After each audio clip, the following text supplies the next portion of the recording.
2 inch के पिचकारी लेके कुकुर नियन भौंकेला। 2 इंच के पिचकारी लेके कुकुर नियर भौंका था। भौ भौ काहे भाई वालों तनिया भैया के गाड़िया में कोई नहीं ठोकेला। सारे के मोटाल जात बनी सो भतरा कतनो ठोकेला तो बोना लइका होके। हमार भतरा कतनो ठोकेला तय बोना लइका होखेला। हमर सगान वाला आ सारे के का परा लइका होई है ना तनिया झाड़ जी।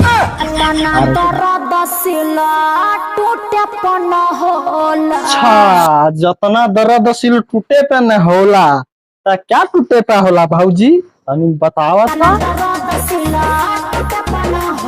रे भाऊजी तोरा के काले ने जल्दी बतावा तो फिर होई खाता सारी कर फटाफट बतावा तो गाय मार ले तोहरा के। हाँ जतना दर्द सिल टूटला पे ना होला उतना दर्द अगर गाय टूटला पे होला। नहीं मतलब दिल टूटला बा तो सही बात बा भौजी का कि सिल टूटला में सारे के दिन दर्द होला लेकिन दिल टूटला पे साले के सालों भर दर्द होला है ना भाई लोग।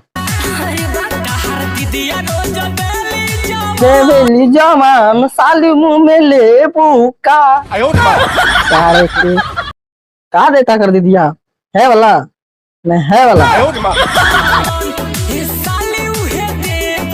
साली वो हो देबू का हमारा ले सारे पूछत वाली क्या देती हो कर दे दिया तनी बता क्या देते रे लोंडिया में तू बता। बुरिया देती रे सारे के सारे के एकदम सही बोल ले बा।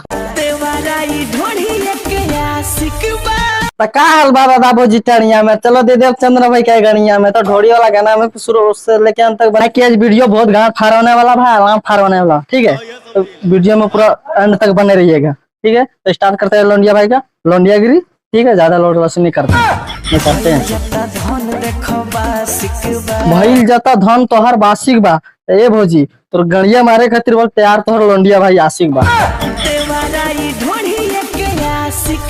देवराई ढोड़िए के तोहर आशिक बा और हमार लोंडिया भाई के भइल बा मासिक बा नहीं लोंडिया भाई हमें लान दे दो सारे खत्म के अरे सारे के ये मोहजी के भइल बा मासिक ना हां सारे के। तो बस भाई लोग अगर वीडियो पसंद आए तो वीडियो का लाइक करना यार चैनल को सब्सक्राइब करना ठीक है। तब तक मिलते हैं फिर नेक्स्ट वीडियो में।